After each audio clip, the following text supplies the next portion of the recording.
le mets là, je le tiens. Moi je le. On l'a tenu. Et après, je peux le mettre.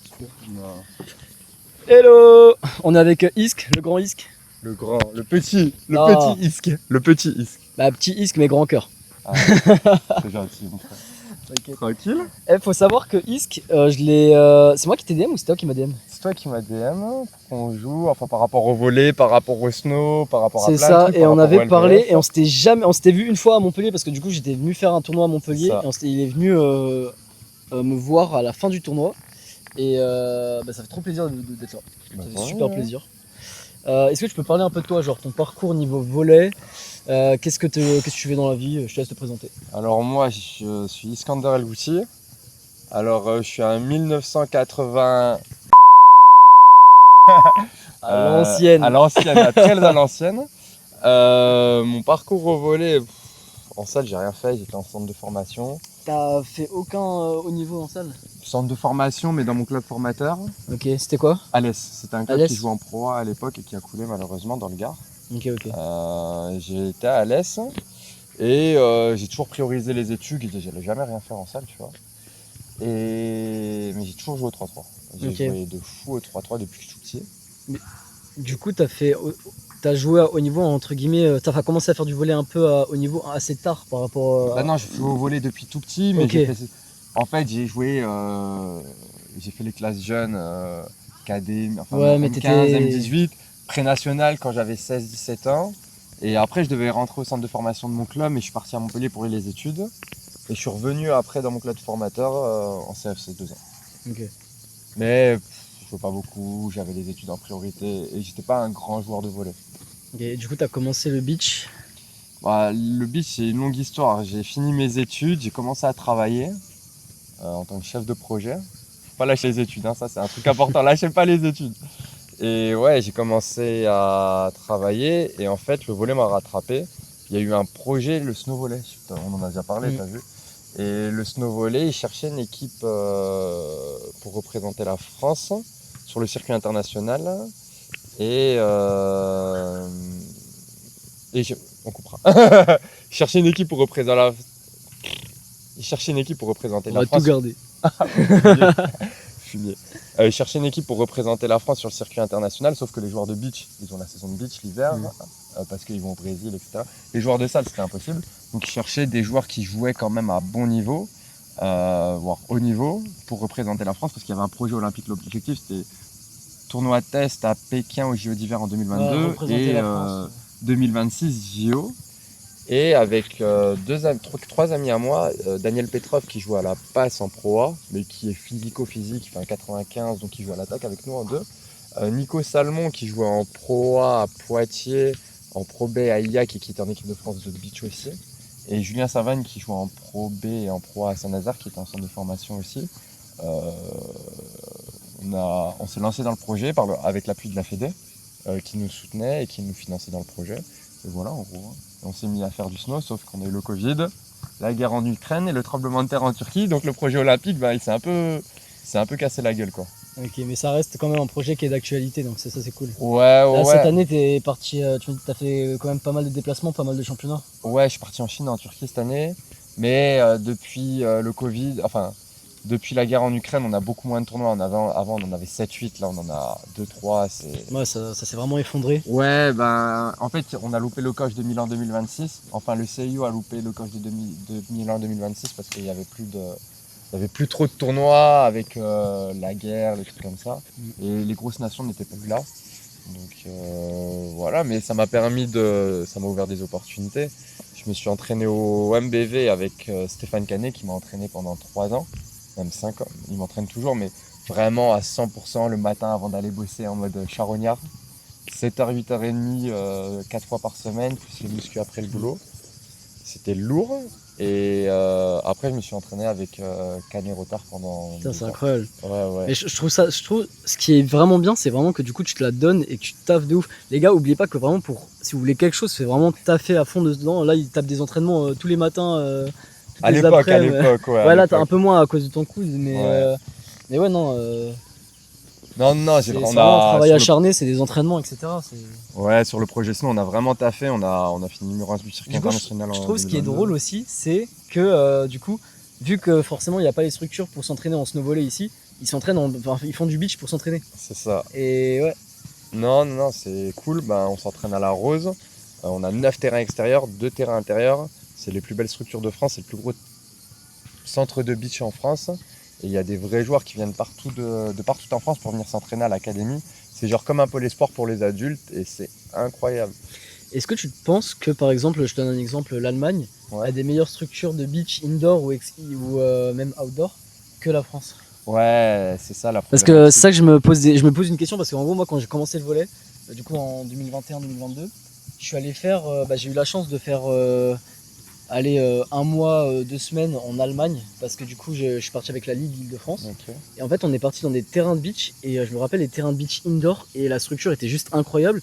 Et c'est vrai que depuis, j'ai jamais revu de terrain de beach indoor aussi incroyable en France. Il y en a à Toulouse, au Pôle France. Okay. Il y en a à l'île de Ré depuis peu. Il y en a à Paris, à Sound System et au Vésiné. Ouais, mais c'est encore quelque chose qui reste à développer en France. Il y en a à Montpellier. Montpellier, ça a été les premiers, mais le beach reste à développer. Et du coup, tu penses que Montpellier, ça reste la meilleure structure de France? Aujourd'hui, en toute objectivité, ouais. Parce qu'il y a 500 adhérents.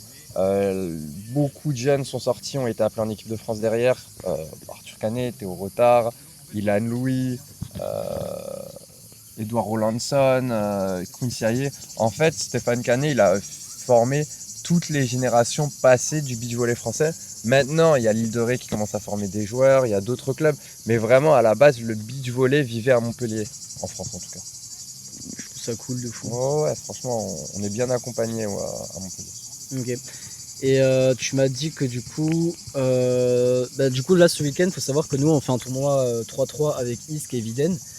Et en ce moment même et demain, il y a les Beach Masters, les Masters de Beach, c'est ça? Ouais, les Beach Masters. Les Beach Masters, est-ce que tu as déjà participé? Ouais, en fait c'est une compétition internationale qui permet de qualifier une équipe à la Coupe d'Europe des clubs. Et l'année dernière, on s'est qualifié avec le Montpellier Beach Volley et on a été au final de la Coupe d'Europe des clubs. Donc on faisait partie des 8 meilleures équipes européennes de beach volley en tant que club. D'habitude, tu représentes ta nation au beach volley, mais là, ils cherchent à développer la partie de club. Ouais. Et on a été en Grèce dans un endroit incroyable et c'était une expérience de fou. Malheureusement, on n'avait pas nos 2 meilleurs joueurs, Arthur Canet et Théo Villas. Non, Théo il était déjà plus à Montpellier. Et Pau Villas Piesena, parce que Arthur avait une thrombose veineuse. Il s'en est remis heureusement. Et Pau Villas avait été retenu par l'équipe nationale lituanienne parce que on fait des mercato à l'international à Montpellier. On avait un Australien, un Canadien et Pau Villas il n'a pas pu être là. Incroyable. Donc, non, c'est des projets de fou et je vis des trucs extraordinaires, que ce soit avec le snow, que ce soit avec le beach, où j'ai été appelé en équipe de France là, avec les LVF ou avec d'autres projets qui arrivent. Franchement, c'est lourd.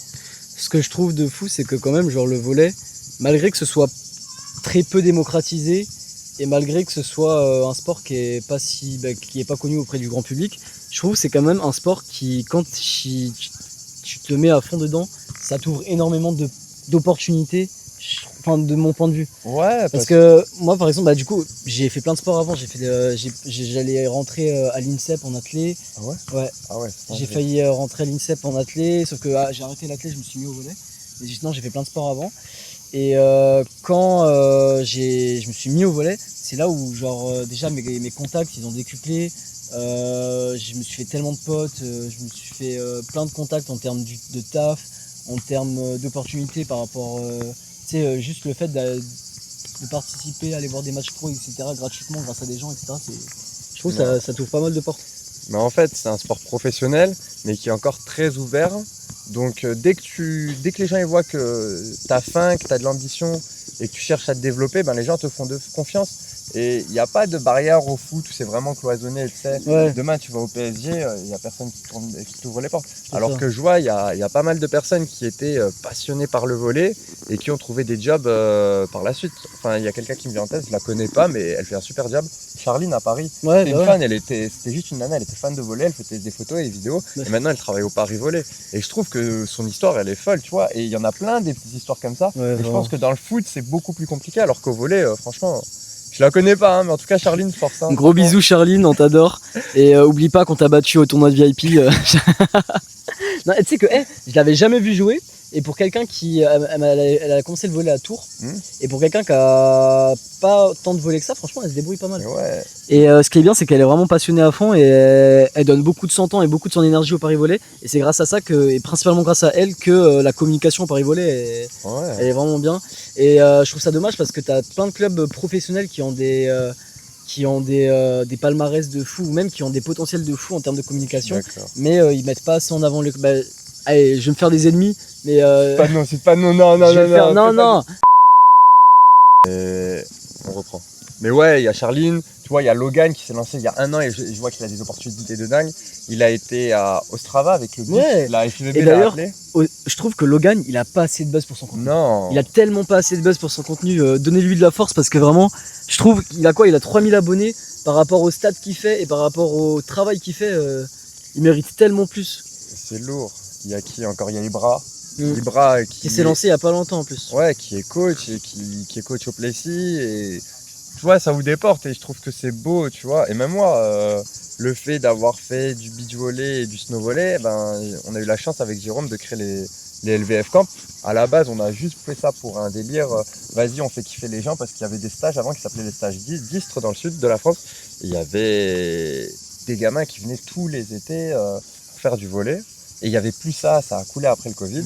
On s'est dit, on va faire des stages. Et au début, on a fait un stage jeune. Et les gens, ils nous ont dit, pourquoi vous faites pas des stages adultes? Et après, on a fait les stages, on les a réalisés. Ils nous ont dit, on revient en octobre. Si vous en refaites, on en a fait octobre. Et maintenant, on fait des stages partout. Et tu vois, les portes, elles s'ouvrent. On a été dans des clubs pro, on a été dans des clubs à l'étranger. Il y a des joueurs pros qui nous ont fait confiance. Barthélémy Chinenese, Genia Grebenikov. On a d'autres projets qu'on sortira plus tard, tu vois. Mais le projet grandit. Et c'est juste parce qu'on était passionnés, qu'on avait envie de développer. Tu sais, il n'y a pas de barrière à l'entrée, en fait. Et ça, c'est incroyable. Je trouve ça super cool que qu'il y ait de plus en plus de personnes déjà qui se lancent dans des projets. Pas forcément qui se lancent dans la création de contenu, mais qui se lancent dans des projets pour le volley. Et ça, je trouve ça cool. Surtout que Jérôme, lui, ça fait des années qu'il fait ça. Et on peut juste lui dire merci pour le volley, pour le volley, quoi. Franchement, il essaye de se donner à fond. Moi, je trouve que il n'est pas reconnu. Je vais pas dire qu'il n'est pas reconnu à sa juste valeur, mais il a tellement donné avec les équipes de France. Là, il fait des podcasts, il voyage à travers l'Europe, pas la France. Il a été en Pologne, il a été en Italie. Et surtout qu'il a en plus de faire tout ça, il a beaucoup de trucs à gérer avec déjà la marque de vêtements. Ses projets à côté, ses boîtes, il a combien de boîtes? Il en avoir. Après, je sais pas combien il a de boîtes, mais il a plusieurs projets en tout cas. C'est ça, il doit tout gérer et en plus de ça, il prend le temps, il prend son énergie pour aller faire d'autres trucs encore à côté. Non, pour moi, c'est lui le premier. C'est lui le. Comment? Et puis Bichard aussi. Ouais, qui fait un gros. Qui là en ce moment, c'est un truc de fou. Il fait je trouve ça cool. Job avec la VNL, non, mais c'est cool. Mais ouais, et le contenu volley, ça commence à marcher. Moi justement, je vais essayer de m'y mettre. Entre toi, Logan et tout, ça m'a inspiré. Et à travers mes expériences de coach au LVF et mon expérience au beach. Tu m'avais dit que toi, du coup, tu avais envie de te lancer, mais du coup, ce qui te faisait un peu peur, c'était plus le regard des autres. Ouais, moi j'ai pas honte de le dire. Hein. Non, mais c'est pas une honte, au contraire. Mais la critique, ça fait peur. Je pense que ça vient. Et même en tant que joueur. Je l'ai subi en tant que joueur, tu vois. Je l'ai jamais dit, mais quand on a fait les estis avec Canet et Retard, les gens ils connaissaient pas l'histoire que j'avais avec Arthur et Théo. Arthur et Théo, je les connais depuis qu'ils ont 14 ans. Pendant 3 ans, je me suis entraîné avec eux, tu vois. Et les gens ils se disent, wesh, il a 30 ans, il joue avec des gamins de 20 ans, mais ils savaient pas que pendant. Tu les connaissais depuis hyper longtemps, tu as une relation avec eux, etc. Arthur, il était chez moi hier soir pour le match de foot, par exemple, tu vois. Donc, gros bisous à eux d'ailleurs. Et les gens comprenaient pas, ils disaient ah ouais c'est chelou, mais en fait et moi ça m'a fait mal, franchement ça m'a beaucoup blessé ce qui s'est passé. Ouais, que des gens parlent derrière ton dos. Ouais, tu vois. Les gens ils ont ils ont la boca un peu trop rapidement, tu vois, sans connaître les gens et tu vois, c'est dommage. Et il y a la personnalité sur le terrain, il y a la personnalité hors du terrain. Sur le terrain tu peux être tu peux être un peu plus vénère, etc. Voilà, en fait, il faut savoir qu'il y a des personnes genre en fait en dehors au volley, ou même dans n'importe quel sport, dans leur sport et en dehors du sport, ça peut être 2 personnes différentes. Moi j'ai des potes en dehors du volley, je les adore. Il y en a un là-bas, je l'adore. Mais sur un terrain de volley, il y en a, je ne peux pas les blairer. Mais vraiment, genre, en fait, ça dépend des personnes. Mais ouais, du coup, non, pas toi. Non, mais il y a des personnes, genre, c'est assez différent. Ouais. Et du coup, faut savoir faire la part des choses. Et même à partir du moment où tu connais pas forcément les gens. Moi, faut savoir qu'avant, je faisais du contenu, mais que sur. En fait, mon compte Instagram, c'était principalement. En fait, je m'en servais comme si c'était un compte privé. Je sais pas si tu vois ce que je veux dire. Ouais. Je postais des trucs un peu en mode bas les couilles. C'était hyper. Random. Hyper random, hyper brouillon. Et ça perçait quand même, tu vois. Et en fait, du coup, j'ai un peu percé sans faire exprès, etc. Et après, c'est que, on va dire, il y a quelques mois, etc., ou il y a un an, etc., que j'ai commencé à me dire, ouais, vas-y, faut peut-être que je commence un peu à professionnaliser ça. Et j'ai commencé à essayer de se faire des trucs un peu plus propres, un peu plus professionnels, etc. Sauf que à chaque fois, peu importe les tournois où j'allais, peu importe les endroits où j'allais, déjà le volley c'est hyper petit. Ça. J'ai pas énormément d'abonnés par rapport à des gros créateurs de contenu, mais vu que dans le volley c'est un sport qui est très communautaire et très tout le monde se connaît, en fait tout le monde me connaît dans le volley. Même là, il y a des mecs qui sont arrivés, ils m'ont dit, ah, tu joues avec Ryan, hein. Mais le truc, c'est que du coup, genre, très rapidement au tournoi, ça m'appelait le TikToker, ça me vannait, etc. Et moi, ça me cassait un peu la tête parce qu'en gros, genre, tu sais, t'as cette image sur les réseaux de. On a l'impression que tu fais le mec, on a l'impression, genre, tu sais, que tu vis pour les caméras. Tu vois ce que je veux dire ou pas? Exactement. Alors que moi, genre, juste, je filme, je kiffe ma vie et tu partages en fait, tu donnes ouais, la c'est good ça. vibe. Et du coup, en fait, ils avaient des a priori. Moi, j'ai des personnes que je connaissais pas qui venaient vers moi, qui vraiment juste, ils me vannaient pendant mes tournois, etc. Alors que je les connaissais pas, tu vois. Après, j'ai fait des tournois avec eux. Au final, c'est devenu mes potes, etc. Ouais, mais ouais, c'est un peu parti de ça. Et ça a saoulé un peu. Après, moi, je suis parti dans un mood où, genre, vraiment, je m'en battais les couilles de tout. Moi, je fais juste ma vie. Je kiffe ce que je fais. Et puis voilà, après, s'il y a des gens qui partent un peu dans un manque de respect, là, je m'embrouillais assez souvent par rapport à ça. Mais ouais, non, je vois exactement. Je vois un peu ce que tu veux dire. Mais il faut juste savoir détacher son esprit de tout ça et juste profiter de ce que l'on fait, etc. Et moi, ça m'a grave inspiré ce que tu as fait. Arthur Canet, au début, pareil. Il se faisait vanner sur ses vidéos. Maintenant, il a des contrats. De toute façon, c'est souvent ça. C'est au début, tu te fais vanner et dès que ça commence un peu à péter.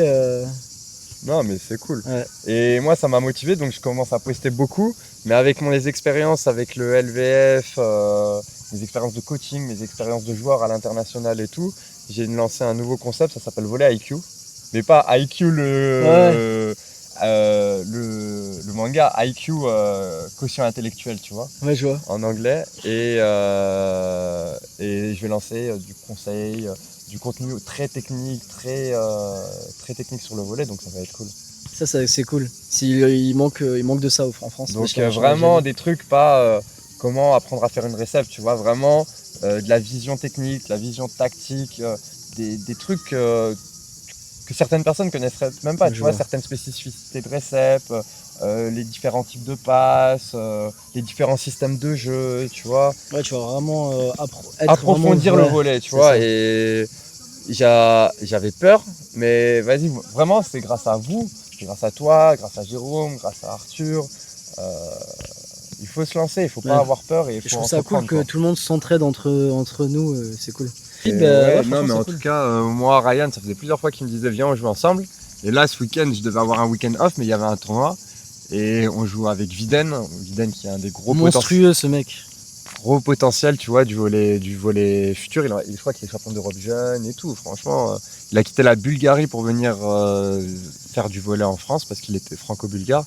Et j'ai dit à Ryan, vas-y, c'est maintenant ou jamais. Et go, parce qu'après, peut-être que je pourrais plus jouer avec le coup dans 4 ans. Donc voilà. Mais en tout cas, merci frérot, c'est un plaisir. Et on va continuer. Et c'est que le début. C'est que le début. On va continuer à raconter tout ça.